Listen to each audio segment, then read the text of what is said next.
আসসালামু আলাইকুম।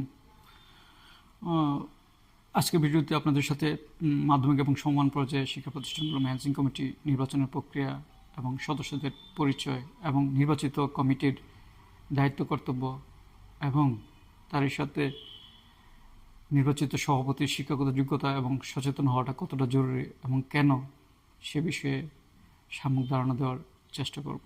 আশা করি সাথেই থাকবেন। আপনারা অনেকে হয়তো জানেন যে মাধ্যমিক শিক্ষা প্রতিষ্ঠানগুলোর ম্যানেজিং কমিটি সাধারণত 11 সদস্য বিশিষ্ট হয়ে থাকে। তো আমরা প্রথমে জেনে নিই সদস্যগুলোর পরিচয়। প্রথমে হলো দাতা সদস্য, যিনি এককালীন একটি অনুদানের ভিত্তিতে তার সদস্যপদ লাভ করে থাকেন। তারপর হলো একজন প্রতিষ্ঠাতা সদস্য, যিনি প্রতিষ্ঠা লগ্নে তার অবদানের জন্য প্রতিষ্ঠাতা সদস্য হয়ে থাকেন। তারপর হলো বিদ্যুৎসাহী সদস্য, যিনি গভর্নিং বডির ম্যানেজিং কমিটি নির্বাচন প্রক্রিয়া সম্পর্কিত প্রস্তুতি সবার সমর্থনের ভিত্তিতে হয়ে থাকেন। তারপর হলো একজন সদস্য সচিব, যিনি প্রতিষ্ঠান পদাধিকার বলা হয়ে থাকেন। সেক্ষেত্রে মাধ্যমিক বিদ্যালয়ের প্রধান শিক্ষক বা সমমানের দাখিল মাদ্রাসার সুপারিনটেন্ডেন্ট। এরই সাথে দুইজন শিক্ষক প্রতিনিধি, যারা শিক্ষকদের মধ্য থেকে নির্বাচিত হয়ে থাকেন, এবং 4 জন শিক্ষার্থী অভিভাবক প্রতিনিধি, যারা ষষ্ঠ থেকে দশম শ্রেণীর শিক্ষার্থীদের অভিভাবকদের প্রত্যক্ষ বোর্ডে নির্বাচিত হয়ে থাকেন। এবং সর্বশেষ যিনি হলো সভাপতি। পূর্বে নির্বাচিত সদস্যগুলোর সুপারিশক্রমে প্রধান শিক্ষক তথা সদস্য সচিব, এলাকার গণ্যমান্য এবং রাজনৈতিক ব্যক্তিত্বদের মধ্য থেকে 3 জন ব্যক্তির নাম, ঠিকানা, বিবরণ সহ শিক্ষা বোর্ডের কাছে প্রেরণ করে থাকেন সভাপতি নিয়োগের সুপারিশের জন্য। তৎপ্রেক্ষিতে শিক্ষা বোর্ড বিবেচনা নিয়ে একজনকে সভাপতি হিসেবে মনোনীত করে প্রজ্ঞাপন জারি করেন। এবার আসি নির্বাচিত ম্যানেজিং কমিটির দায়িত্ব এবং কর্তব্য। আপনারা জেনে অবাক হবেন যে একটি প্রতিষ্ঠানের শিক্ষা শৃঙ্খলা, স্থাবর সম্পত্তি, তহবিল গঠন, কর্মচারীর নিয়োগ বাতিল এবং শিক্ষকদের বেতন ভাতাদি অন্যান্য সুযোগ সুবিধা সম্পন্ন সভাপতির লিখিত অনুমোদনক্রমে মঞ্জুর হয়।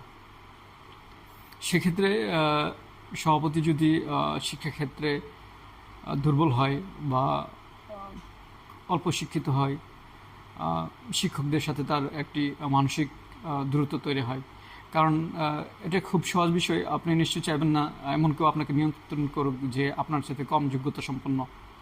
একজন শিক্ষক তার একাডেমিক সার্টিফিকেটগুলোর পাশাপাশি পেশাগত বিভিন্ন সার্টিফিকেট নিয়ে থাকেন, যেমন বিএড, এমএড গ্রহণ করে থাকেন। সেক্ষেত্রে তিনি যখন তার চেয়ে কম যোগ্যতা সম্পন্ন একজনের অধীন থেকে বেতন গ্রহণের জন্য অনুমোদন নিয়ে থাকেন, সেক্ষেত্রে তার মানসিক অবস্থাটা খুব বেশি ভালো হওয়ার কথা না।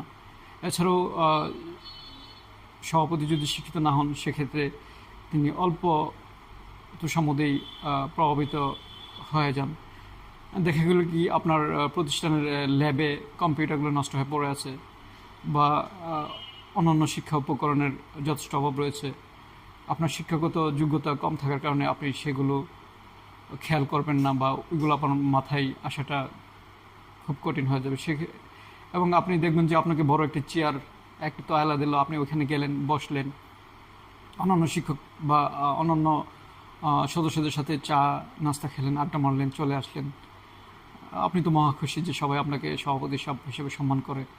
কিন্তু পক্ষান্তরে আপনার যে দায়িত্ব এবং কর্তব্য, আপনি সেটি পালন করছেন কিনা, সেটি ওইখানে আপনার কি কি করণীয়, কোথাও কোনো গ্যাপ আছে কিনা, সে বিষয়গুলো গুরুত্ব সহকারে দেখার মতো সুযোগ আপনার ইচ্ছা থাকলেও হয়ে ওঠে না। তার কারণ শিক্ষকরা যদি ক্লাসে কোনো ধরনের ফাঁকি দেয়, সেটি আপনি ধরতে পারবেন না, কারণ আপনার ওই সম্পর্কিত ধারণা খুবই কম। এছাড়াও কোনো শিক্ষক নিজেদের মধ্যে বিভেদের সৃষ্টি করে শুধু আপনাকে সম্মান দেখিয়ে সে তার স্বার্থ হাসিল করবে এবং অন্য শিক্ষককে শুধুমাত্র ব্যক্তিগত রোশনালের কারণে আপনার কাছ থেকে দূরে রাখবে, যেটি শিক্ষা প্রতিষ্ঠানের শিক্ষা কার্যক্রমের ব্যাঘাত ঘটাবে। সেজন্য একজন সভাপতিকে অবশ্যই শিক্ষিত এবং সচেতন ব্যক্তি হওয়া জরুরি। আশা করি এই বিষয়টি নিয়ে আপনারা একটি সম্যক ধারণা পেয়েছেন। ভালো থাকবেন সবাই।